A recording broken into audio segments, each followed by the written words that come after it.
terça-feira é dia de economia do campo. Hoje vamos falar dos últimos acontecimentos políticos e econômicos que podem influenciar a taxa Selic e o câmbio. E quem vai explicar todos os detalhes é o coordenador do Núcleo Econômico da CNA, Renato Conchon, que está aqui com a gente no estúdio. Muito bom dia, seja bem-vindo. Bom dia, Marcelo. Bom dia aos telespectadores. Renato, depois da publicação do relatório trimestral de inflação pelo Banco Central, qual é então a projeção da taxa Selic para o fim de ano? A projeção é de queda. De acordo com o relatório trimestral de inflação, existe uma previsão que a inflação vai se acomodar a partir de agora, outubro e novembro, e existe uma possibilidade, uma previsão muito grande de que a taxa Selic comece a cair agora em novembro. Com licença. Aqui nós trouxemos os principais indicadores das projeções para o telespectador e a gente vê que ao final do período de 2016, a Selic média está em 13,75, ou seja, é uma previsão de queda de meio ponto percentual quando comparado a agora, muito por conta da redução do ritmo que a inflação vem trabalhando nesse segundo semestre de 2016. Tá certo. Agora, e qual será o impacto de uma possível variação na taxa Selic na inflação do país? Exatamente. Existe um processo de desinflação que está acontecendo no Brasil. A inflação de 2015 foi uma inflação muito elevada, muito por conta dos preços administrados. Conta de energia, conta de água, tarifa de ônibus. E esse processo vem desacelerando. Existe uma previsão de que ao final de outubro, começo de novembro, a inflação deu uma desacelerada muito por conta de uma possível, e aí eu ressalto, uma possível possibilidade de redução nas tarifas da gasolina e do óleo diesel, muito por conta da que a Petrobras vem trabalhando com margens muito positivas quando comparados aos preços internacionais.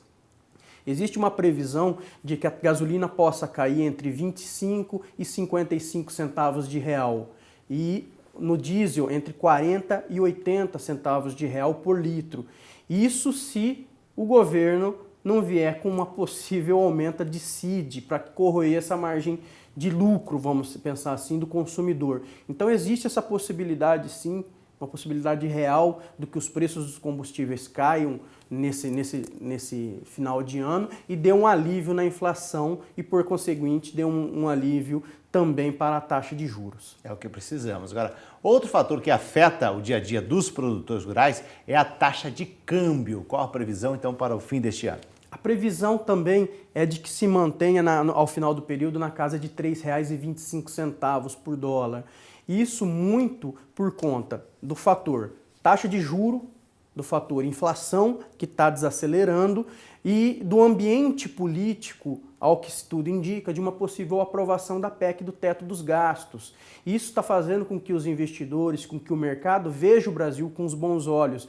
Isso a gente não estava vendo no primeiro semestre deste ano e nesse processo, nesse inteirinho entre a saída definitiva do impeachment da ex-presidente Dilma.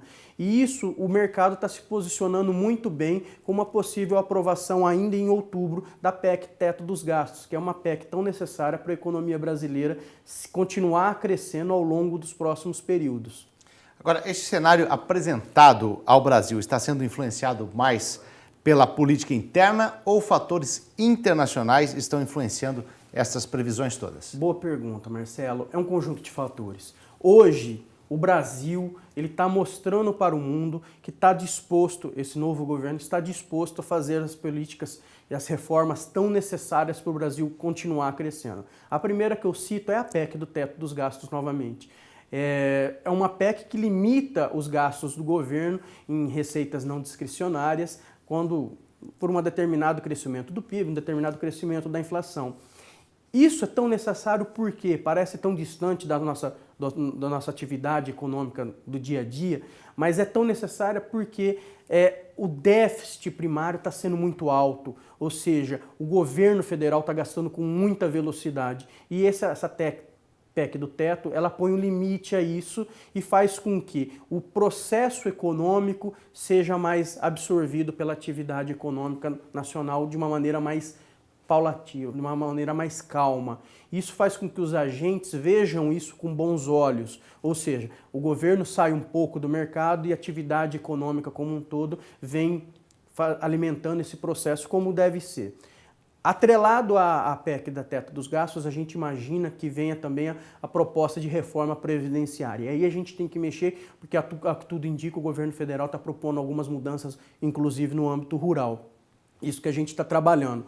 Mas de uma maneira geral, sem entrar nos detalhes da reforma da Previdência, uma possível reforma da Previdência é necessária também para que o maior gasto hoje no Brasil, o maior gasto da União é com receitas previdenciárias. Então, tenha o misto entre o ambiente interno que está sendo reformado, proposto para reformas, e o ambiente internacional também está tendo bastante turbulento. A gente cita as eleições nos Estados Unidos, uma possível reestruturação do euro e como que vai se dar as eleições na França e na Alemanha em 2017. Então o mercado internacional está um pouco turbulento e está impactando em menor grau a economia brasileira. São vários fatores e reformas necessárias. Nós agradecemos ao coordenador do Núcleo Econômico da CNA, Renato Conchon. Muito obrigado, tenha um bom dia. Obrigado, bom dia.